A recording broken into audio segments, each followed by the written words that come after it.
In the previous class, we were discussing about center-state relations.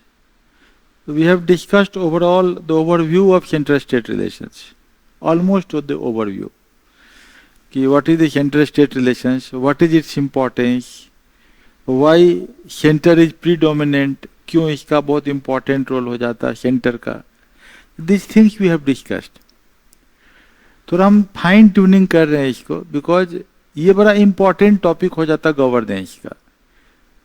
और ये इसलिए important हो जाता है कि you are appearing for the civil services examination, और जब आप आईएएस हो जाओगे तो आपको हर दिन सुबह शाम बजट के साथ चलना पड़ेगा, क्योंकि वहाँ हर हेड में पैसा अलग अलग होता है. आप इस हेड के पैसा को उसमें खर्च नहीं कर सकते हो. बहुत एक ही हेड है कंटिजेंट हेड, जिसमें कि थोड़ा बहुत स्कोप रहता है कि कंटिजेंसी में आप यहाँ का पैसा थोड़ा बहुत इधर कर सकते हो, लेकिन वो भी करीब करीब न के बराबर है.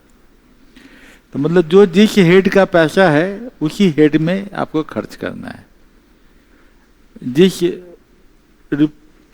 कॉन्टिजेंट का या जिसका नॉर्मल कंसोलिडेटेड फंड का जो होता है, मतलब बिल्डिंग में लगाना तो बिल्डिंग लगाइए, रोड का है तो रोड में लगाना होगा, बिजली का तो बिजली में लगाना होगा. एवरीवेयर बजट एलोकेशन हो चुका होता है, फाइन ट्यूनिंग हो चुका रहता है एकदम एक एक पॉइंट का.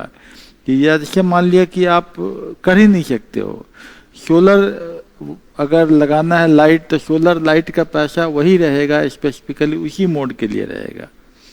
तो you can not save the money from one head to another head.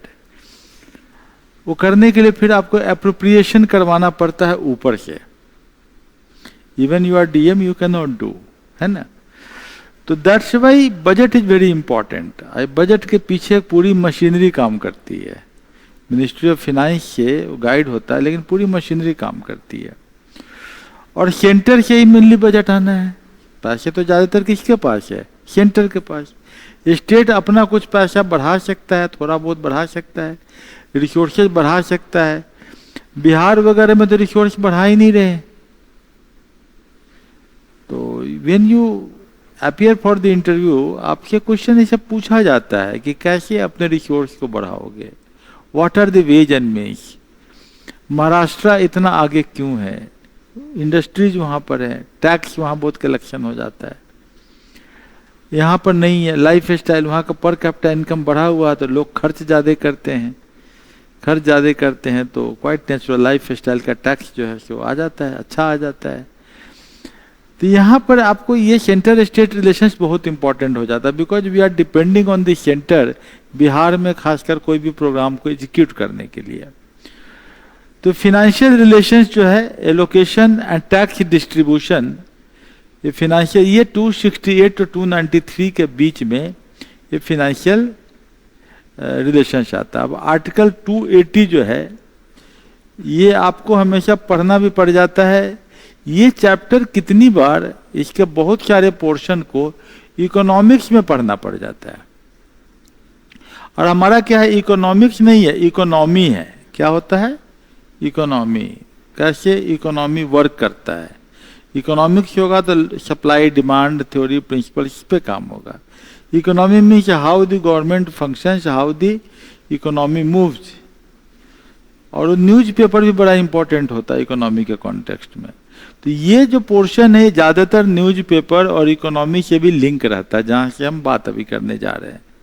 We are going to talk.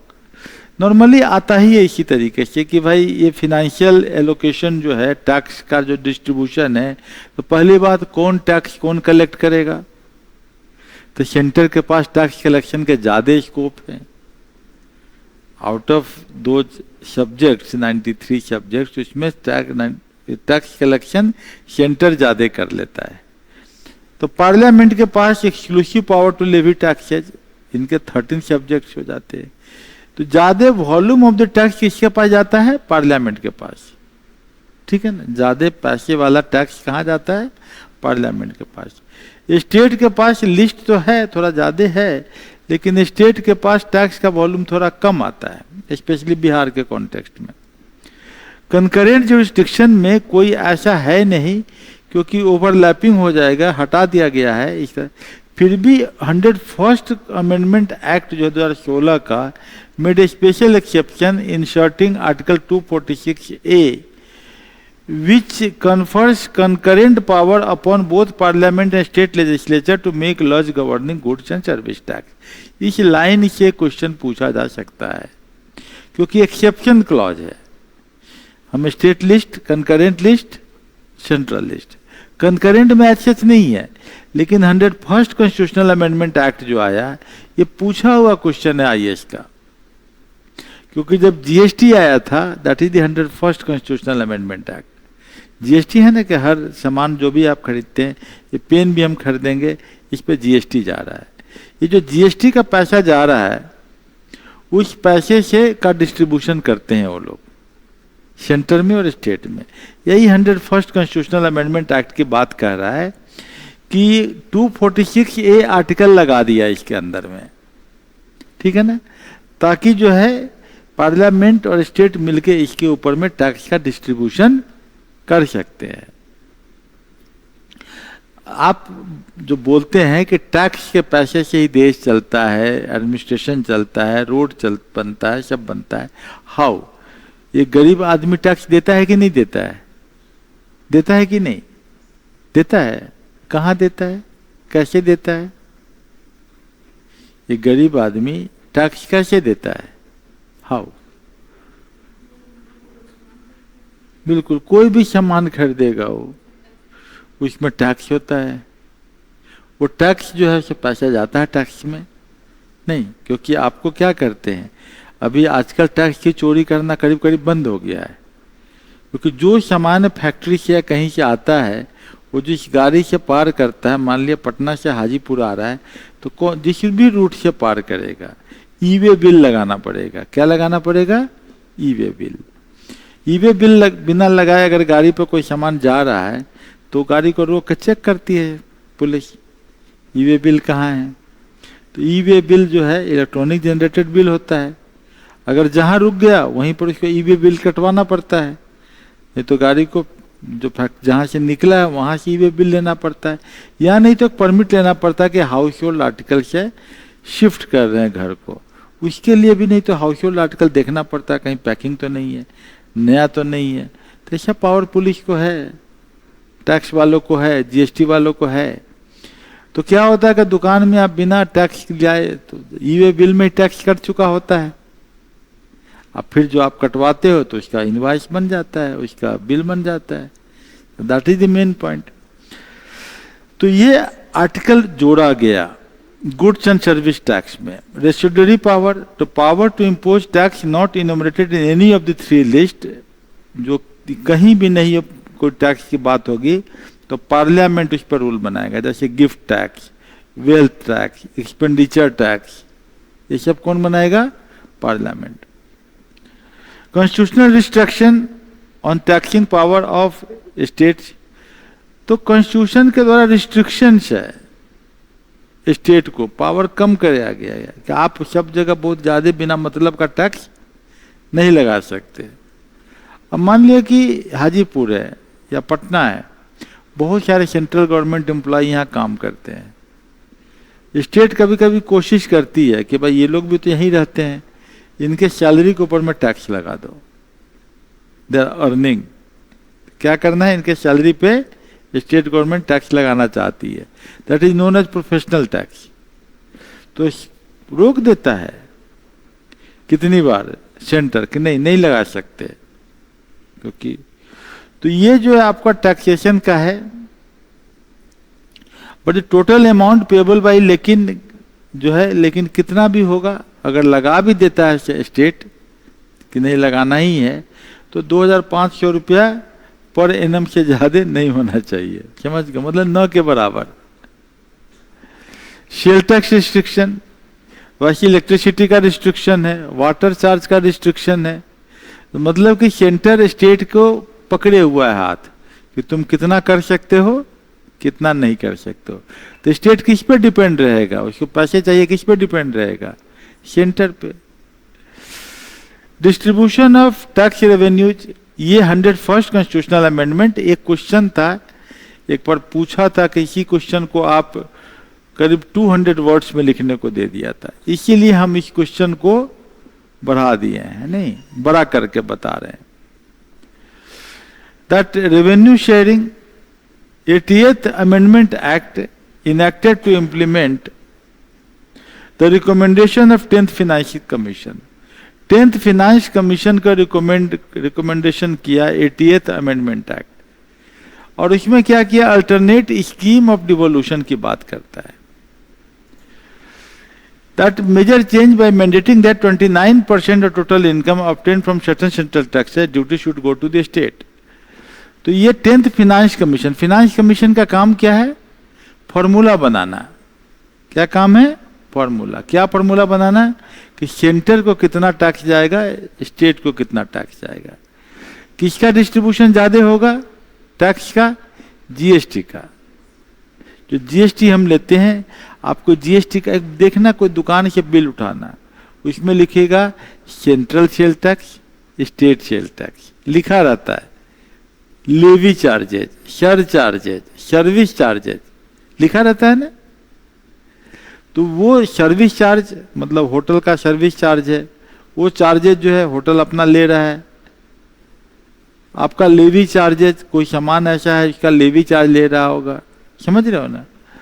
तो ये लिखा रहता है उस पर डिफरेंट टैक्सेज। लग्जरी टैक्स भी कितनी बार लिखा रहता है।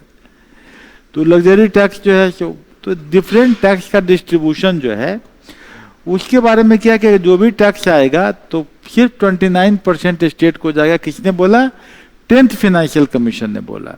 तो what is the role of finance commission, distribution of tax. This पे पावर जो है ये अंडर आर्टिकल 280 आता है, ये यहाँ नीचे लिखा होगा कि pave the way for goods and service tax. 101st constitutional amendment act से क्या हुआ कि गुड्स एंड सर्विस टैक्स लागू हो गया। 2016 में शुरू हुआ, 2017 से लागू हो गया। It replace the number of indirect taxes. पहले जो बहुत सारे जो टैक्स थे, value added tax, sale tax, पहले before coming of the GST, जैसे मैं बीपीएससी में भी मैंने क्वालिफाई किया, मेरा रैंक काफ़ी हाई था। तो बीपीएससी में जब मैं क्वालिफाई किया था बिहार पब्लिक सर्विस कमीशन में, तो उस समय जिससे भी पूछो हम लोग को उतना आइडिया नहीं होता था। We have come from the, बहुत ज़्यादा बैकग्राउंड में कोई नौकरी वाले थे नहीं और कोई ज़्यादा नौकरी का आइडिया नहीं थे। पूछ के हम लोग भरते थे कि अगर हम लोग किसको नंबर 1 चॉइस रखें, अगर रैंक ऊपर होगा तो नंबर 1 चॉइस क्या रखना। जिससे पूछते थे अरे कमर्शियल टैक्स रखो नंबर 1 पे, कौन सा डीएसपी क्यों नहीं रखे, बड़ा अच्छा है, वर्दी वाला पोस्ट है। और डीएसपी में परेशान रहोगे, कमर्शियल टैक्स में बहुत बढ़िया है, कोई प्रेशर भी नहीं है, टाइम पे जाओ टाइम पे आओ, और खूब वैल्यू है। जहाँ जाओगे कौन है भाई, सेल टैक्स कमिश्नर है, सेल टैक्स ऑफिसर है, दुनिया भर का गिफ्ट मिलेगा, दुनिया भर का आपको फैसिलिटी मिलेगा, दुकानदार आपको बैठा बैठा के आपको करेगा। तो लगता था कि ठीक ही बात बोल रहा है। तो नंबर 1 चॉइस क्या डालते थे, कमर्शियल टैक्स, सेल टैक्स। ठीक है, हमने भी डाला, हमें भी मिला वही सेल टैक्स ही मिला मुझे, लेकिन at the same time UPSC में भी हो गया तो हम उधर चले गए। तो लेकिन मिला क्या था, commercial tax. Simply commercial tax जो मिला, तो रांची में मैं उस समय था, तो हुआ कि उनके एक है उसको कमर्शियल टैक्स से लॉट हुआ है। तो ऐसे दोस्त के साथ बोला कि ले चलो एक कपड़े दुकान में, तो कश्मीर वस्त्रालय दुकान, बड़ा दुकान था। तो वहाँ दोस्त तो हल्ला करने लगा कि इन्हीं को कमर्शियल टैक्स मिला है। अब देखो दुकानदार जो है से बड़ा, ये कपड़ा ले जाइए, ये कपड़ा ले जाइए। अभी मैं स्टूडेंट ही था, उम्र भी नहीं थी मेरी, 23 साल भी उम्र नहीं थी, 23 ईयर्स की उम्र भी नहीं थी। हम बोले, हमको बड़ा अजीब लग रहा था कि this is the happening, exactly happening, value बहुत था। But the point is that कि ये जो है जैसे जीएसटी आया और चीजें डॉक्यूमेंटेड हो गई और इलेक्ट्रॉनिकली जनरेटेड ई-वे बिल आ गया कि कोई सामान कोई भी रिटेलर के यहाँ से, सॉरी होलसेलर के यहाँ से निकलेगा रिटेलर को, ई-वे बिल जनरेट हो जाएगा और ई-वे बिल का कंप्यूटराइज्ड मैचिंग हो गया। तो सेल टैक्स भरने वालों की संख्या घट गई। अब सब लोग भरता है एडमिनिस्ट्रेटिव सर्विस कि हम एसटीएम बनेंगे, फिर नहीं तो डीएसपी बनेंगे। अभी नहीं भरते हैं लोग। जीएसटी ऑफिसर का जो है कमर्शियल टैक्स का ब्रांडिंग या रैंकिंग कट गया, लोग नहीं भरते। Are you getting the point? तो ये बहुत सारे इनडायरेक्ट टैक्स ऐसे ऐसे थे कि आप सिनेमा हॉल में जाइए तो आपके लिए तुरंत जो है आ गया, कोल्ड ड्रिंक आ रहा है, ये आ रहा है, आपके लोगों को बैठाया जा रहा है, सर इधर आइए थोड़ा सा नाश्ता भी करके जाइएगा, पिक्चर तो है ही, जिसको चाहिए भेज दीजिए पुर्जा लिख के कि मेरे 20 आदमी जा रहे हैं जो पिक्चर देखना है। सिनेमा हॉल वाले अंदर ले घुसा कर दिखा रहे। This all powers were there, जो कि इंटरटेनमेंट टैक्स था। सिनेमा हॉल में कौन सा टैक्स लगता था? इंटरटेनमेंट टैक्स, स्टेट गवर्नमेंट का। कमर्शियल टैक्स ऑफिसर लगता था जितना सिनेमा हॉल है सबके मालिक तो हम ही हैं। आज ना आपको मोबाइल का वैल्यू ज़्यादा हो गया है, ओटीटी का वैल्यू हो गया है, यहाँ भी पिक्चर देख लेते हैं, थिएटर टाइप का हो गया है। नहीं, इस पे भी लगता है कि पिक्चर हॉल में बैठ के देख रहे हैं। लेकिन उस समय तो पिक्चर हॉल का ही वैल्यू था। फर्स्ट डे फर्स्ट शो 20 आदमी का पास बना दिया, देख रहे हैं हम अपने लोग, है ना। तो ये सभी जो है, ये सभी डिफरेंट टैक्स, जो service tax, state value added tax, ये सब टैक्स को कंबाइंड कर दिया। ये क्वेश्चन पूछा था, यूपीएससी का बड़ा फेवरेट होता है टैक्सेशन पर क्वेश्चन पूछना, क्योंकि टैक्स के आधार पे ही आपका गवर्नमेंट चलता है और यू आर गवर्नमेंट ऑफिसर, और आपका हर टैक्सेशन के आधार पर आपको पैसे मिलेंगे। तो ये बड़ा पूछता है क्वेश्चन। किस तरह का टैक्स डिस्ट्रीब्यूशन होता है, तो ये आपको आर्टिकल 268 की बात करेगा। 269 में taxes levied and collected by centre, centre collect कर लेता है लेकिन दिया जाता है स्टेट को। थोड़ा मैं कहना ये चाह रहा हूं कि आप इस चैप्टर को, इस पेजेज को जो पढ़ रहे हो, थोड़ा सा अंदर तक घुस के पढ़ो, बिकॉज यूपीएससी के लिए फंक्शनल एरिया है, एक सिविल सर्वेंट का ये फंक्शनल एरिया है। इस पे बहुत दिमाग माथा 25 दिन भर आप करोगे, बहुत सारे फाइल आएंगे। फाइल तो आया, बड़ा अच्छा प्रोजेक्ट लग रहा है, अरे भाई बुलाओगे अपने लोग को, भाई दिस प्रोजेक्ट पर रिपोर्ट दो, बजट कहाँ है इसका, क्या बजट मिल सकता है कि नहीं। नहीं सर, बजट के लिए तो हमको पटना भेजना पड़ेगा, उनके यहाँ भी लगता फंड नहीं होना चाहिए। तो ऑल द टाइम आपके फाइल इसी के इर्द गिर्द घूमता रहेगा, कोई न कोई भी काम रहेगा, वो पैसे के बिना तो होगा नहीं। तो ये आता रहता है, इसीलिए पूछता बहुत है यहाँ से। कुछ taxes levied by the centre पर distributed between centre and states, किस तरह के टैक्स है। कुछ टैक्स ऐसे हैं जो कि सेंटर कलेक्ट करता है और फिर डिस्ट्रीब्यूट करता है सेंटर और स्टेट के बीच में। सरचार्ज ऑन सर्टेन टैक्सेज, ये सब अंडर डिफरेंट आर्टिकल्स इस तरह के टैक्स होते हैं। Taxes levied and contained and retained by the states. अब कुछ दिन पहले एक जमीन के रजिस्ट्री के लिए गए, एक स्टाम्प ड्यूटी बेटा लैंड रजिस्ट्रार के यहाँ। पहले लैंड रजिस्ट्रार का भी बड़ी वैल्यू हुआ करता था, कंप्यूटराइज था नहीं, उसके बहुत डिस्क्रिशनरी पावर बहुत ज्यादा थे उसके पास, तो खूब अच्छा खासा उसकी वैल्यू था, बना हुआ था। अभी उसको बेचारा भी परेशान था, वो बोल रहा था कि सर क्या कहे, हमारा टारगेट 51 करोड़ कर दिया, 3 साल पहले मेरा टारगेट 14 करोड़ था। अब जो भी लैंड का रजिस्ट्री होता, पहले हमको फील्ड वाले को भेज के फोटो खिंचा के उसका लोकेशन और जियो टैगिंग करना पड़ता है, और जियो टैगिंग करने के बाद तुरंत दिख जाता है कि भाई हाईवे से कितना दूर है, कोई गवर्नमेंट रोड से कितना दूर है, स्टेट हाईवे से कितना दूर है, सरकारी रोड बगल में गया है कि नहीं, 100 मीटर के अंदर में कोई मकान बना है कि नहीं, नल जल का पानी आता है कि नहीं, ये सब चीज उसमें निकल आता है। अब हमको उसमें कोई स्कोप नहीं बचता है कि उसका टैक्स कितना लगेगा, तो टैक्स तो लगना ही है, और टैक्स भी डिजिटाइज हो गया, वो ई चालान लगता है, ई चालान लगते हैं सीधा टैक्स भाग जाता है। तो मतलब कि हमारे पावर्स बहुत कम हो गए हैं सर। तो कहने का अर्थ क्या है कि if you want to curb corruption, तो क्या रास्ता सबसे आसान है, सबसे अच्छा है? डिजिटाइजेशन। ये जो टेक सर्विसेज, स्टाफ को ट्रेनिंग दे दो और हर को हर से लिंक कर दो। आज अगर जैसे लैंड रिकॉर्ड्स वाले, वो बोला तो मुझे बहुत अच्छा लगा कि नहीं हाउ टेक्नोलॉजी के कारण ये हुआ है। लेकिन प्रॉब्लम दूसरा है कि जब वो स्टैंप ड्यूटी में तो ठीक है, अब उसका लिंकेज जब तक सीओ ऑफिसर नहीं करेगा, सर्किल ऑफिसर, और सर्किल ऑफिसर के पास लिंक कर दे उसका, और auto generation of the mutation हो जाए और उसका जमीन का रसीद कट जाए ऑटो जनरेशन, तो समझिए कि बिहार में क्राइम बड़ी घट जाएगा, पुलिस का लोड बड़ा कम हो जाएगा। क्यों? क्योंकि ज्यादातर क्राइम किस कारण है? जमीन के विवाद में। गांव में अगर देखिएगा कि हर एक दूसरे से केस लग रहा है। आप हाजीपुर में थोड़ा कोर्ट का टाइम जो शुरू होता है 10 बजे, तो देखिएगा कि उस समय जो है जो ऑटो है सब कोर्ट जा रहा है, क्योंकि हाजीपुर के अगल बगल के गांव के सभी लोग का किसी न किसी का कोर्ट केस पड़ा हुआ है।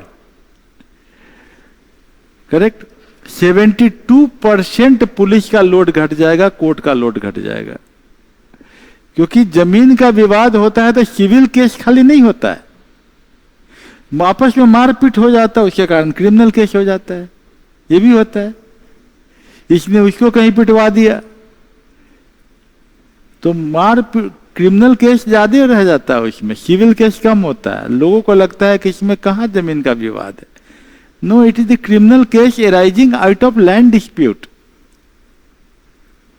ज्यादा 72% नेशनल क्राइम रिपोर्ट ब्यूरो का एक रिपोर्ट है कि ये जो है 72% क्राइम तो लैंड के रिलेटेड विवाद के कारण है, और अब लैंड तो घटता जा रहा है, पॉपुलेशन बढ़ता जा रहा है, तो ज्यादातर अब लैंड का कीमत बढ़ते जा रहा है, क्योंकि पॉपुलेशन बढ़ेगा, डेंसिटी बढ़ेगा। अब यहीं पर आपके अगल बगल में क्या लैंड की कीमत हो गई, आदमी खरीद नहीं सकता है? नहीं। तो छोटा सा लैंड, 2 इंच लैंड के लिए लड़ाई होगी कि नहीं होगी? If it is properly mapped, quadrants are fixed, आपको आधार कार्ड से शीट कर दिया जाए, लिंक कर दिया जाए, who is the owner of the land, actual owner of the land, इसका रजिस्ट्री हो, तुरंत जो है ट्रांसफर ऑफ द लैंड हो, और उसका रसीद कट जाए, तो झंझट खत्म, पोजीशन मिल जाएगा। क्लियर है कि नहीं? तो आप से पूछा जाता है इस तरह के सवाल, हम तैयारी किसकी ज्यादा करा रहे हैं? हाँ, ये आप सही समझे। यूपीएससी की तैयारी ज्यादा इंटरव्यू की होती है, बुक्स को बार बार पढ़ना पड़ता है, और बुक्स इंटरव्यू की तैयारी के लिए न्यूज़पेपर भी पढ़ना पड़ता है, और वहीं से क्वेश्चन आ जाते हैं। यही 3 हमारे रास्ते हैं।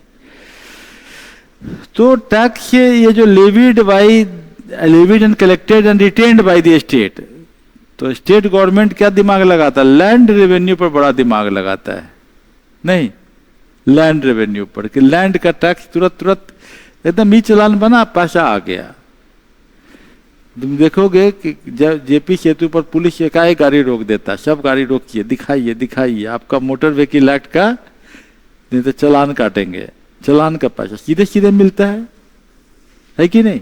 गाड़ी रोक के नहीं चालान काट देते, वो पैसा सीधा जाता है। Agricultural income, succession of agricultural land, मान लिया किसी का सक्सेशन उत्तराधिकार के अंतर्गत लैंड को ट्रांसफर होता है, उसमें भी टैक्स लग जाता है। State duty in respect of agricultural land, taxes on land and building municipality में लगता है ना आपका, टैक्सेज ऑन मिनरल राइट्स, ये सब अल्कोहल लिकर वाला जो है कंजम्पशन वाला टैक्स स्टेट का बहुत बड़ा इनकम है, और बिहार में बंद है। तो करीब कहा जाता है 30,000 करोड़ का लॉस हो रहा है ना, इसका अल्कोहल का। ओपियम, इंडियन हेम्प, वो जो लिनन का कपड़ा वगैरह जो होता है हेम्प का। तो taxes on the consumption and sale of electricity, ये भी स्टेट गवर्नमेंट का एक होता है। पेट्रोलियम का, डीजल का, स्पिरिट का, इसके ऊपर भी स्टेट गवर्नमेंट थोड़ा बहुत टैक्स लगाती है, ताकि कुछ स्टेट में पेट्रोल महंगा, कुछ स्टेट में सस्ता होता है ना, वो स्टेट गवर्नमेंट का टैक्स है। ये सब क्या करता है ना कि यूपीएससी में ये सब कुछ टैक्स दे देता है, विच टू आर करेक्टली मैच्ड। बात समझ गए ना? तो ये सब समझना होगा, तभी तो करेक्टली मैच्ड निकालोगे कि 4 दे देगा कि इसमें 2 करेक्टली मैच्ड है, तब चारों जानोगे तभी ना 2 बताओगे कि 2 है मैच चाहिए कि 3 मैच चाहिए, नहीं। तो इसमें आंसर देगा 2 are correctly matched, 3 are correctly matched, 1 is correctly matched. UPSC psychometry based question से टफ कर देता है क्वेश्चंस का लेवल को। Distribution of non tax revenue, non tax revenue, major source of non tax revenue from central receipts, ये कौन है भाई? Post and telegraph, railway, banking, ये सब का। स्टेट का इरिगेशन, फॉरेस्ट के ऊपर में फिशरीज। ग्रांट्स इन सिस्टम में statutory grant and discretionary grants. Statutory grants क्या है? अंडर आर्टिकल 275, और डिस्क्रिशनरी ग्रांट्स क्या है? 282। ये आपको टॉपिक आ जाता है। स्टैट्यूटरी ग्रांट्स जो है empower parliament to make grants to states that are needed of financial assistance। कभी कभी फाइनेंशियल असिस्टेंस के लिए under article 275 state, central government state को ग्रांट देता है। ये बिहार हमेशा एक ग्रांट मांगता रहता है कि हमको जो है अंडर आर्टिकल 275 पार्लियामेंट से कुछ ग्रांट दे दिया जाए। इसीलिए क्या बोलता है कि हम आपकी सरकार है, हम भी आपका एनडीए में हैं, आप हमें नहीं दीजिएगा तो कौन देगा? अगर मान लिया कि वहां पर तमिलनाडु वाले, क्यों अभी दिल्ली हिंदू न्यूज़पेपर पढ़िए, दिल्ली तमिलनाडु वाले हल्ला कर रहे हैं कि हमको तो स्टेट ग्रांट दिया ही नहीं जा रहा है, स्टैट्यूटरी ग्रांट दिया ही नहीं जा रहा है। तो डिफरेंट सम्स में भी फिक्स्ड फॉर डिफरेंट स्टेट्स, और ये normally consolidated fund of India से लिया जाता है। कौन करता है इसको? Finance commission. इसलिए फिनांस कमीशन के चेयरमैन पे क्वेश्चन पूछा जाता है। ये हम लोग यूपीएससी ये वाला पॉलिटी में हम लोग फिनांस कमीशन अलग से पढ़ेंगे, है ना, what is the role of finance commission. वैसे भी आप लिख लीजिएगा, 1 पेज का राइटअप लिखिएगा तो थोड़ा आगे का पढ़ाई आपके लिए आसान हो जाएगा। डिस्क्रिशनरी है, ये discretionary respective legislative competence, centre is under no obligation. Other grants, temporary grants देते रहते हैं, ग्रांट्स इन एड। अब भूकंप आ गया भाई, कुछ दे दो पैसा, सेंटर से मांगते हैं हम लोग। सूखा पड़ गया, कुछ पैसा दो भाई, हमको टेम्पररी ग्रांट्स दे दो। गुड्स एंड सर्विस एक्ट तो हम लोग पढ़ ही रहे थे अंडर फर्स्ट कॉन्स्टिट्यूशनल अमेंडमेंट। तो ये आपका इंसर्टेड वाया 279A, इसका मैकेनिज्म जीएसटी का आप देख लीजिएगा इसको। फिनांस कमीशन यहाँ पर लिखा हुआ है, अलग से पढ़ना था तो अभी दे ही दिया, फिर बाद में और डिटेलिंग करेंगे इसको। अभी यहाँ ब्रीफ में है, यहाँ पर डिटेलिंग करना होगा कि क्वासी जुडिशियल बॉडी है फिनांस कमीशन, बहुत ज़्यादा गवर्नमेंट के अंडर में नहीं है, हर 5वां साल में हो जाता है। ये नेट प्रोसीड्स ऑफ टैक्सेज कैसे होगा सेंटर और स्टेट के बीच बंटवारा, इसकी बात करता है। स्टेट फाइनेंस कमीशन भी होता है जो बात करता है पंचायत को कैसे पैसा मिलेगा। इंटर गवर्नमेंटल टैक्स कम्युनिटीज, कुछ जो है exemption of central property from state taxation, जैसे कि डाकघर है, इस बिल्डिंग पर टैक्स नहीं लगता है, रेलवे का प्रॉपर्टी सेंट्रल का प्रॉपर्टी है, टैक्स नहीं लगता है। एग्जेम्पशन ऑफ स्टेट प्रॉपर्टी, कुछ स्टेट की प्रॉपर्टी है उस पर सेंटर टैक्स नहीं लगा सकता है। नेशनल इमरजेंसी के कंडीशन में या फिनेंशियल इमरजेंसी में ये जो है फिनांस कमीशन एक अलग तरीके से काम करता है। तो ये जो हिस्टोरिकल शिफ्ट और सेंटर स्टेट रिलेशंस का टेंशन जो है, इसके कॉन्टेक्स्ट में हम लोग कुछ बात करेंगे पहले कि दोनों के बीच में जो टेंशन होता है, तो कुछ कमीशन बनाए गए, सरकारिया कमीशन, पंछी कमीशन, मतलब कुछ इकोनॉमिस्ट लोग, कुछ जानकार लोगों को रखा गया है कि बीच में हमेशा जो सेंट्रल स्टेट में जो बंटवारे, पैसे को लेके बंटवारे का झंझट होता रहता है। कोई अच्छा चीफ मिनिस्टर है, ज़्यादा लेके चला जाता, कोई कम लेके, थोड़ा यूनिफॉर्मिटी होनी चाहिए, चेहरा देख के पैसा नहीं दिया जाना चाहिए। तो इस कॉन्टेक्स्ट में जो है कुछ टेंशन एरिया जो है उस पे जो है पहले तो बहुत होता था, 67 तक नहीं होता था, क्योंकि ज़्यादातर जगह पर सेंटर कांग्रेस का और स्टेट कांग्रेस का, तो ज़्यादा टेंशन नहीं, जो सेंटर दे दिया उससे काम चलता था। 67 के बाद क्या हुआ कि सेंटर में कोई और गवर्नमेंट और स्टेट में दूसरी गवर्नमेंट आनी शुरू हो गई ज्यादा 67 के बाद, है ना।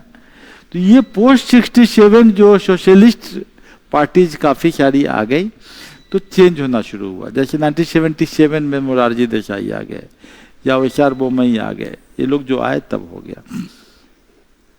टेंशन का एरिया बहुत सारे सेंट्रल स्टेट के बीच में। एक क्वेश्चन मेंस के पर्सपेक्टिव से, हमारा काम क्या है, मेंस का पढ़ना है, पीटी निकालना है। नॉर्मली बहुत सारे पॉलिटी के किताब में ये सब पॉइंट नहीं दिए जाते हैं क्योंकि वो लोग पीटी के हिसाब से पढ़ाते हैं, पीटी में। लेकिन ये हम मेंस के पर्सपेक्टिव से टेंशन एरिया को कैसे अगर पूछा जाएगा तो आप कैसे लिखिएगा। तो टेंशन के कारण वही है भाई, प्रेसिडेंट रूल लगेगा 356 में, लॉ एंड ऑर्डर का प्रॉब्लम हो गया है, कुछ गवर्नर रोक लिया कुछ बिल को, इस सब कॉन्टेक्स्ट में। तो इस कॉन्टेक्स्ट में 66-67 में चेंज आने जो शुरू हो गए तो ये जो अर्ली ये सेंटर स्टेट के लिए डिफरेंट कमीशंस बनाने शुरू हो गए। क्या शुरू हो गए? Different commission. ठीक है, जब स्टॉप कीजिए तो डिफरेंट कमीशन शुरू हो गए और कमीशन ने रिजॉल्व किया कि भाई कुछ फॉर्मूला बनाया जाए कि कैसे बांटेंगे, ऑन सर्टेन ग्राउंड बनाया जाए। तो एक एडमिनिस्ट्रेटिव रिफॉर्म कमीशन आया, उसमें चेयरमैन थे मोरारजी देसाई और के हनुमंतैया पहल थे उस समय। उन्होंने एक स्टडी टीम किया जिसमें एमसी स्टेलवार्ड जो थे, बड़े फेमस इकोनॉमिस्ट जो थे, उनको रखा गया उसमें कि भाई आप लोग इसमें बताइए कि क्या होना चाहिए। सेंटर और स्टेट का टैक्स को लेके झगड़ा होता रहता है। सेंटर कितना बार स्टेट को देना नहीं चाहता है, स्टेट में अगर अच्छा चीफ मिनिस्टर नहीं है तो नहीं देगा, उसके फेवरेबल आदमी नहीं है तो नहीं देगा। इलेक्शन में सेंटर में गवर्नमेंट इसकी है, स्टेट में गवर्नमेंट उसकी है तो नहीं देगा, वो करता है। तो ये तो गलत है ना, पब्लिक तो सभी है, सभी we the people of India. तो उन्होंने बोला कि एक काउंसिल बनना चाहिए अंडर आर्टिकल 263 और उसमें लॉन्ग एक्सपीरियंस जिसका पब्लिक लाइफ में है, ऐसे लोग हैं जो कि उसमें रहे, जो कि ये बताए कि गवर्नर साहब इतने की सेंटर की ओर ही पुल कर रहे हैं। आखिर देश एक ही है, मुल्क एक ही है, तो क्यों करने का, यूनिफॉर्मिटी हो। अब बोला कि थोड़ा पावर दे दो स्टेट को भाई, अगर वो प्रोग्रेस कर जाएगा तो आप सेंटर से कितना देखते रहोगे। अब सही बात है, अभी कल एक आदमी आए, वो बता रहे हैं कि हम छपरा के हैं और हम काम कर रहे हैं तेलंगाना में और मेरा वहाँ बहुत बड़ा बिजनेस है। यहाँ आते तो बहुत परेशान हो जाते हैं क्योंकि बिहार का डेवलपमेंट का कोई स्कोप ही नहीं दिखता है, कोई बात ही नहीं करता इंडस्ट्रियलाइजेशन का, समझ ही नहीं रहा। जबकि यहाँ पर अंग्रेजों के टाइम में एक कनाल था, जो कनाल यहाँ से छपरा से हल्दिया तक गया हुआ है। और जाइए किसी दूसरे कंट्री में, ब्राजील की बता रहा था कि उस कंट्री में कनाल से इतना ट्रांसपोर्टेशन होता है कि बड़ा सस्ता पड़ता है, रेलवे से भी सस्ता कनाल से ट्रांसपोर्टेशन पड़ता है। लोग कनाल में छोटे छोटे स्टीमर्स होते हैं, उससे जो है सो बहुत जल्दी पहुंच जाते हैं, पोल्यूशन फ्री भी होता है, अच्छा भी लगता है कि पानी से जहाज से जा रहे हैं। तो ये सब को यूज नहीं कर रहे हैं, जबकि यहाँ पानी भी उसमें गंगा है, पेरेनियल रिवर है, पानी भी मिल जाएगा। तो ये सब जो है कि स्टेट को अगर पावर दे दिया जाए, उसके पास पैसे ज़्यादा रहे तो स्टेट अपना स्कीम बनाएगा। स्टेट तो परेशान रहता है कि इतने टीचर का अपॉइंटमेंट किया, अब सैलरी कहाँ से आएगी, लेकिन उसी में परेशान है कि भाई इतना बड़ा जहाज चल रहा है, हम कहाँ से लाए। और टीचर का अपॉइंटमेंट इसलिए करते हैं ताकि उनको चीफ मिनिस्टर बनना है, ये भी एक कारण है, that could be the reason. तो इन्होंने बोला कि भाई establishment of inter state council, appointment of person with long experience ताकि गवर्नर अच्छे चुने जाए, delegation of maximum power to states, transferring more financial resources to states to reduce the dependency. तो कौन बोला? Administrative reform commission. यहाँ से शुरू हो जाता नहीं। पहले तो कांग्रेस की सरकार ऊपर नीचे दोनों अपना बांटते थे, किसी को बोलना नहीं था। जब सोशलिस्ट पार्टी की सरकारें आने शुरू हो गई तब जाके इस तरह के केसेज आने लगे। फिर राजा मन्नार कमेटी आया 1969 में, तो डीएम के गवर्नर जो है गवर्नमेंट इन तमिलनाडु उसने जो है ये कमेटी बनाया अंडर द पीवी राजा मन्नार। वो बोला कि भाई setup inter state council immediately, जो 66 में स्टेलवार्ट साहब ने बोला है, शेतलवाड़ साहब ने जो बोला है उसको तुरंत लागू कीजिए। प्लानिंग कमीशन लाइए और प्लानिंग कमीशन को हटाइए और एक अलग स्टैट्यूटरी बॉडी की बात कीजिए। ये 356 आर्टिकल जो इमरजेंसी का प्रोविजन हटाइए, 357, 365 भी। और बोला कि प्रोविजन की state ministry hold office during the pleasure of the governor. ये जो है कि स्टेट में चीफ मिनिस्टर जो है कोई भी कंडीशन होगा तो लगेगा कि गवर्नर साहब ही तुरंत मिनिस्ट्री को डिजॉल्व कर देंगे। ये सब बंद होना चाहिए। इसके बाद पंजाब में समस्या बढ़ने लगी। पंजाब को पहले पेप्क्यू स्टेट होता था, पंजाब में बड़ी होना कि टैक्स का डिवोल्यूशन हमको ज़्यादा चाहिए। We are closer to Delhi but and closer to Lahore also. हमको जो है दोनों के बीच में जो है हमको बहुत प्रॉब्लम होता। बॉर्डर बड़ा है हमारा, बड़ा सेंसिटिव बॉर्डर है, एग्रीकल्चरल स्टेट है, नदियों का जो है सो पूरा उसमें काम करना है। तो ये आनंदपुर साहब रिजोल्यूशन जो बनाए गए उसमें उन्होंने adopted by Akali Dal demanded की central jurisdiction should be strictly restricted only to 4 fields. Anandpur Sahib resolution बड़ा इंपॉर्टेंट हो गया था। हम लोग जब यूपीएससी एग्जाम लिखते थे तो यहाँ से क्वेश्चन आने लगता था। अभी इसको छोटा करके हमने दिया क्योंकि अब क्वेश्चन ज़्यादा नहीं आता है। क्योंकि ये 3 जो हम बात कर रहे हैं कि राजा मन्नार कमेटी या आपको इसके ऊपर जो दिया है हमने कि ERC एडमिनिस्ट्रेटिव रिफॉर्म कमीशन या आनंदपुर रिजोल्यूशन, ये सब जो है हिस्टोरिकल इम्पोर्टेंस है कि किया गया। बोला आनंदपुर रिजोल्यूशन बोला कि भाई कुछ नहीं, सेंटर का काम क्या है भाई, डिफेंस देखो, बाहर का चीज, फॉरेन रिलेशंस देखो, कम्युनिकेशन वगैरह टेलीग्राफ वलीग्राफ देखो और करेंसी देखो, बाकी काम छोड़ दो, स्टेट को दे दो, स्टेट अपना करता रहेगा। तो ये लेकिन होने वाली बात तो थी ही नहीं हुआ। फिर वेस्ट बंगाल वाले भी अपना चिल्लाए कि भाई नहीं ऐसा नहीं है कि हमको replace the word union in the constitution with the federal. बोला कि यूनियन फेडरल वर्ड तो है नहीं। तो वेस्ट बंगाल कमीशन 1977 में बोला कि साहब फेडरल कर दो ताकि हम लोग फेडरलिज्म मतलब स्टेट का पावर ज्यादा, यूनियन करने से सेंटर का पावर ज्यादा। वही बात दोहराया कि भाई 3-4 चीज रखो अपने पास, बाकी छोड़ दो। 1983 सरकारिया कमीशन, ये इंपॉर्टेंट हो गया। इसमें बहुत सारे रिकमेंडेशंस चालू हो गए।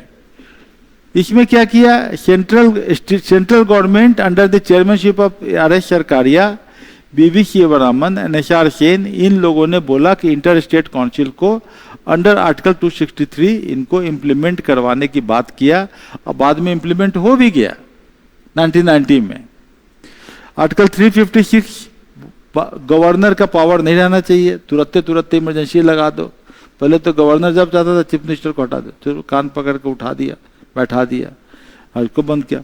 ऑल इंडिया सर्विस, इसको स्ट्रेंथन कीजिए और ज़्यादा पावर स्टेट गवर्नमेंट को दीजिए ऑल इंडिया सर्विस को कंट्रोल करने के लिए, ताकि IAS IPS लोग चीफ मिनिस्टर के अंदर में काम करें। न तो ये लोग जो है सीधे दिल्ली देखते हैं, दिल्ली वाले हमको जो बोलेंगे करेंगे, चीफ मिनिस्टर की बात क्यों माने। तो स्टेट को पावर दे दिया ज़्यादा। रेसिडुअरी पावर जो है जो कंकरेंट लिस्ट में इनको बोला कि ये पार्लियामेंट के पास रहे, लेकिन कंकरेंट लिस्ट वाला पावर में इनका रोल होना चाहिए। तो सरकारिया कमीशन ने लंबा चौड़ा रिकमेंडेशन दे दिया और काफ़ी सारे रिकमेंडेशंस को माने भी गए। जैसे कि मान लिया 3 लैंग्वेज फार्मूला, बोला कि भाई आप तमिलनाडु का जरूरी थोड़ी है कि हिंदी जानेगा, तो हिंदी इंग्लिश के अलावा तमिल का भी लेटर एक्सेप्ट किए जाने चाहिए, समथिंग लाइक दैट। तो इन्होंने ये सब पावर दे दिया। फिर आया पंछी कमीशन, मदन मोहन पंछी, फॉर्मर जस्टिस ऑफ इंडिया, उन्होंने रिकमेंडेशन दिया कि इसमें जो है ऑटोनॉमी ट्रांसफर किया जाए सेंटर को, स्टेट को ज़्यादा। इन्होंने टाइम फ्रेम वगैरह डिसाइड किया।